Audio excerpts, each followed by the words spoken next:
বিকেলটা শেষ হোক তারি স্মরণে,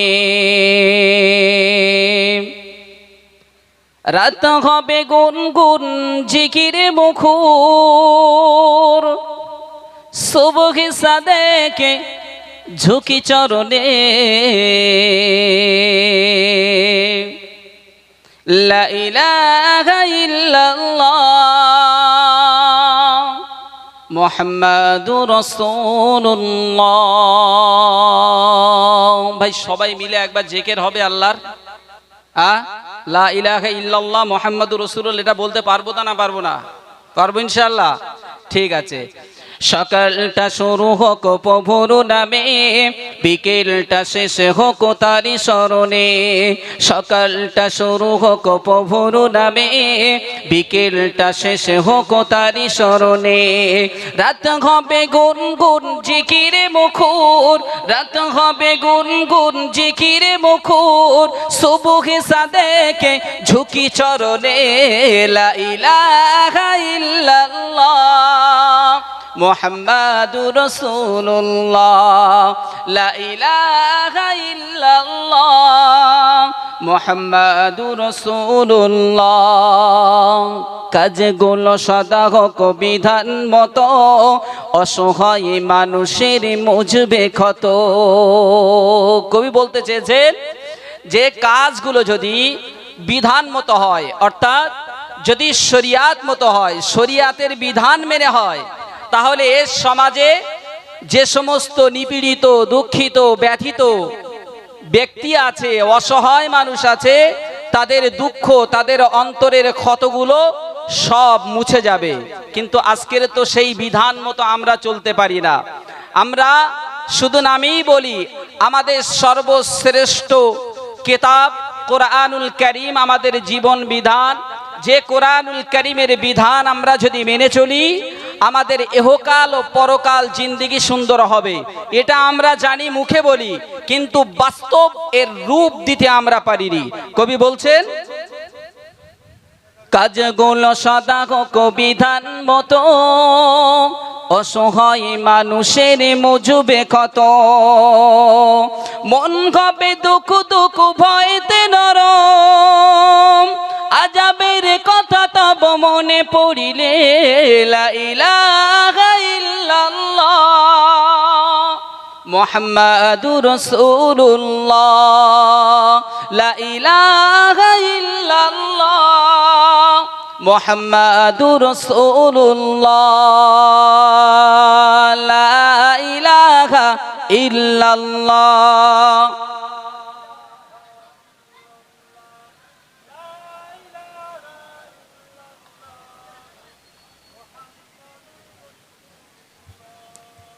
প্যারা হাজরিন, আজ এই পবিত্র ইসালে সওয়াব মাহফিলের সভাপতি সঞ্চালক, খাস করে বাংলার লক্ষ কোটি যুবকের আইকন, মডেল,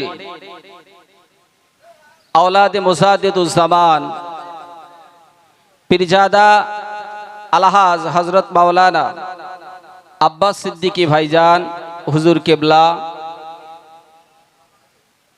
মেম্বারে বসে থাকা আলেম ওলামা হাফেজ ইকরাম, বিশিষ্ট গুণীজন, সামনে বসে থাকা মুরব্বী বাপেরা, নওজোয়ান তরুণ যুবক ভাইয়েরা, মুরব্বী বাপেরা, সকলকে আন্তরিক সালাম ও মোবারকবাদ জানাই। কারণ এই কঠিন পরিস্থিতির মধ্য দিয়ে আজকের আমরা যে ভালোবাসা, যে মহাব্বত অন্তরে রেখে আমরা এই জায়গায় আসতে পেরেছি, সেই কারণে সর্বাগ্রে যে রব আমাদেরকে এই জায়গা পর্যন্ত পৌঁছে দিয়েছেন, আসার মতন তৌফিক দিয়েছেন, সেই রব্বে কারীমের দরবারে আমরা ভক্তি চিত্তে একবার শুকরিয়া আদায় করব। সকলে বলেন আলহামদুলিল্লাহ। আর একটু জোরে হলো না? আর একটু জোরে হবে না? আরে শুকরিয়া তো আদায় করব রবের, কৃপণতা এখানে কেন? লাইন শাকারতুম লাযীদান্নাকুম ওয়া লাইন কাফারতুম ইন্না আযাবী লাশাদীদ। আল্লাহ পাক বলেছেন আমার নিয়ামত তোমাদের জন্য দিলাম, আমার শুকরিয়া আদায় করবে, আমি আল্লাহ পাক আমার নিয়ামতকে তোমাদের জন্য বহুগুণে বাড়িয়ে দেব। বলেন না সুবহানাল্লাহ। আর একটু জোরে হবে না? চিল্লে হবে না? নারে তাকবীর, নারে তাকবীর। তারই পরে পরে জানায় বিশ্বনবী বিশ্বনেতা সাইয়্যিদুল মুরসালিন শাফিউল মুজনাবিন রাহমাতাল লিল আলামিন হুজুরের প্রতি বর্ষিত হোক লক্ষ কোটি দরুদ ও সালাম। সকলে বলি সাল্লাল্লাহু আলাইহি ওয়াসাল্লাম। প্যারা হাজরিন, যে সমস্ত আমার ভাইয়েরা এসেছেন ভালোবাসা মহাব্বতের টানে এসেছেন, নিশ্চিতভাবে এটা আমি বলতে পারি। যখন ঘর থেকে আজ এই মজলিস, এই অনুষ্ঠান পর্যন্ত আল্লাহ পাক আনিয়েছেন, তাহলে আপনার অবশ্যই দায়িত্ব এই মজলিসটাকে সুন্দর করে সাজানো। রাস্তাঘাটে বসে আছেন, হয়তো একটু কষ্ট হবে, কিন্তু পরিস্থিতি আপনি আমি সবাই বুঝতে পারছি, দেখতে পাচ্ছি, জানি প্রাকৃতিক দুর্যোগের কারণে এই অবস্থা। অতএব হয়তো বড্ড জোর হলে আপনার হাঁটু পর্যন্ত একটু কাদা লাগবে। খুব বেশি যদি হয় আপনার পরনে যে পোশাকটা আছে সেই পোশাকে একটু কাদা লাগবে, বাড়ি গিয়ে সার্ফ দেবেন, উঠে যাবে। কিন্তু একটা জিনিস মনে রাখবেন, আজকের যে অনুষ্ঠানটা আপনি পেয়েছেন, যে মজলিসটা আপনি পেয়েছেন, আগামীকাল চেষ্টা করলে আপনি পাবেন না। তাই করজোরে আপনাদের কাছে নিবেদন করছি, আবেদন করছি, ভাই রাস্তাটা জ্যাম না করে আপনারা একটু দয়া করে মেঘের বাড়ি করে নিচে নেমে আসেন। ভাইজান প্রায় কাছাকাছি এসে গেছেন, তিনি শীঘ্রই আসবেন। আচ্ছা ভাই, আমরা যারা আছি একটু বলেন, আমরা এসেছি কার মহাব্বতে? সঠিক করে বলেন। হ্যাঁ, মহাব্বতে এসেছেন তো নাকি?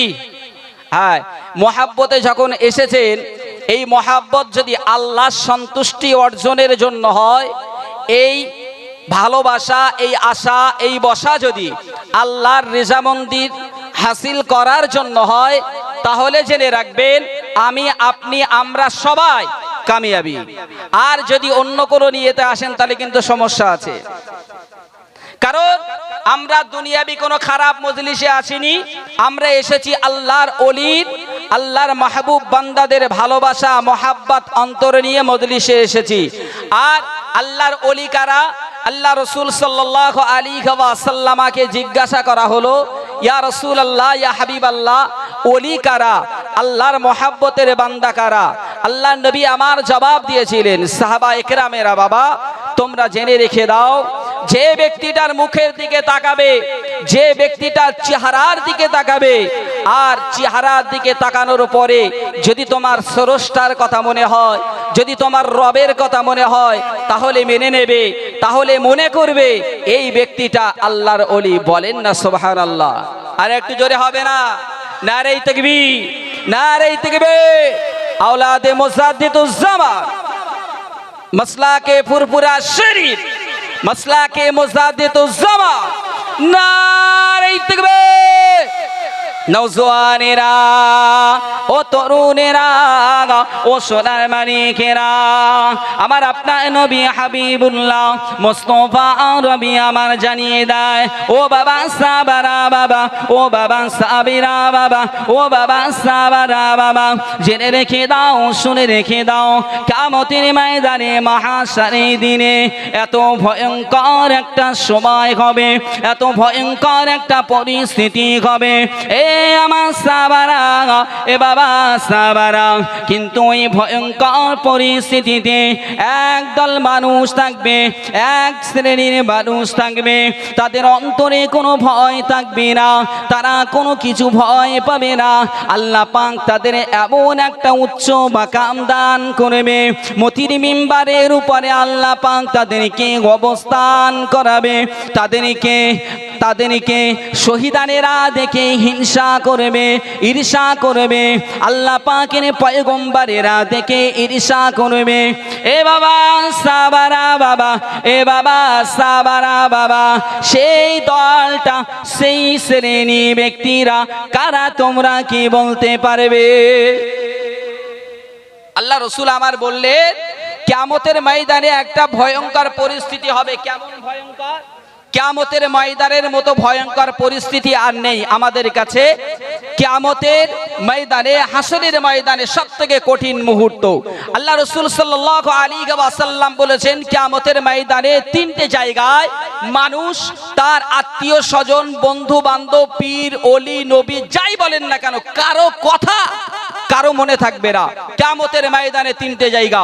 প্রথম নম্বরে হলো যখন আল্লাহ পাক রব্বুল আলামিন মিজানের দাড়ি পাল্লাতে যখন আমল, নেকি আর বদিকে ওজন করবেন, তখন প্রত্যেকটা মানুষ নিজেকে নিয়ে ব্যস্ত থাকবে যে আমার নেকির পাল্লাটা ভারী হবে না গুনার পাল্লাটা ভারী হয়ে যাবে। দ্বিতীয় নম্বরে রাসূলুল্লাহ বলেছেন যে যখন আল্লাহ পাক রব্বুল আলামিন তার বান্দিদেরকে আমলনামা পেশ করবেন, তখন মানুষ তার নিজেরটা নিয়ে ব্যস্ত থাকবে। তার পাশে দাঁড়িয়ে থাকা, তার সামনে দাঁড়িয়ে থাকা, তার পিছনে দাঁড়িয়ে থাকা, কে আছে না আছে এটা নিয়ে সে ব্যথিত হবে না। সে চিন্তিত থাকবে আমার আমলনামাটা ডান হাতে আসবে না বাম হাতে আসবে। তৃতীয় নম্বরে রাসূলুল্লাহ বললেন যখন আল্লাহ পাক রব্বুল আলামিন পুল সিরাত পার হতে বলবেন, পার হবার হুকুম আল্লাহ পাক যখন দেবেন, ওই পুল সিরাত পার হওয়ার সময়ে মানুষ কারো চিন্তা করবে না, কারোর কথা মনে আসবে না, কারোর দিকে তাকানোর সময় পাবে না। মানুষ তখন চিন্তা করবে পুল সিরাত কিভাবে আমি পার হব। এইরকম একটা কঠিন পরিস্থিতি আমাদের কিয়ামতের ময়দানে, মাহশারের দিনে হবে। রাসূলুল্লাহ বললেন এই সময়ে, এই কঠিন সময়ে একদল মানুষ আল্লাহ পাক তাদের এত উচ্চ মাকাম দান করবেন যে ব্যক্তিদের দেখে নবীরা হিংসা করবে, নবীরা ঈর্ষা করবে। শহীদ যারা হয়ে গেছে, যাদেরকে আল্লাহ উচ্চ মাকাম দান করেছে, যারা দ্বীনের পথে শরীয়তের জন্য যারা শহীদ হয়ে গেছে, আল্লাহ পাক বলছেন যে আমি আল্লাহ তাদেরকে নিজে আমি রিজেকের ব্যবস্থা করে দেই। সকলে বলেন না সুবহানাল্লাহ। আর একটু জোরে হবে না? সেই শহীদানেরা সেই ব্যক্তিদের দেখে ঈর্ষা করবে, হিংসা করবে যে এরা কারা, আমাদের থেকে উচ্চ মর্যাদা পেল, উঁচু জায়গায় স্থান পেল। এর কারণটা কি? খেয়াল করে শুনবেন বাপ আমার। এসেছেন কষ্ট করে, এক হেঁটো পানিতে বসে আছেন, একটু গুরুত্ব দেন। এই বসে যে আসেন, যদি ভালোবাসায় আপনি বসেন, এর ফল আপনি পাবেন কি পাবেন না একটু খেয়াল করবেন।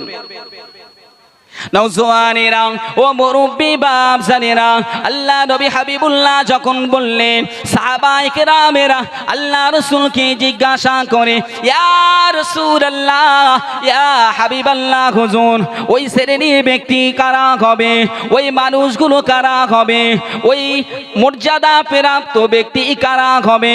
আমার আপনার নবী হাবিবুল্লাহ মুস্তাফা নবী আমার জানিয়ে দেয়, ও বাবা সাহাবারা, বাবা ও বাবা সাবিরা, বাবা তোমরা জেনে রেখে দাও, বাবা তোমরা শুনে রেখে দাও, বাবা ওই শ্রেণীর ব্যক্তিরা কোনো নবী হবে না, কোনো নবী হবে না। ওই শ্রেণীর ব্যক্তিরা কোনো শহীদ হবে না, শহীদ হবে না। ওই শ্রেণীর ব্যক্তি তারাই যারা দুনিয়ার জমিনে একে অপরের সঙ্গে মহাব্বত থেকেছিল আমার আল্লাহ পাকের সন্তুষ্টির জন্য, আল্লাহ পাকের রিজা মন্দিরের জন্য, আল্লাহ পাকের খুশির জন্য। দুনিয়ায় সম্পদের কারণে নয়, দুনিয়ায় বন্ধুত্বের কারণে নয়, আত্মীয়তার কারণে নয়, কেবলমাত্র আমি আল্লাহ তাআলা আমার খুশি করার জন্য তাদের সঙ্গে বন্ধুত্ব স্থাপন করেছিল। ওই জন্যে আল্লাহ পাক তাদেরকে এত উচ্চ মাকাম দান করবেন। আর একটু জোরে হবে না? আর একটু জোরে হয় না সুবহানাল্লাহ? নারে তাকবীর, নারে তাকবীর। প্যারা হাজরিন, ওলামা হাজরাত অনেক আছে, বক্তা অনেক আছে, তাই বলবো আমরা যারা এসেছি মেহেরবানি করে একটু সকলে নিচে নেমে আসেন।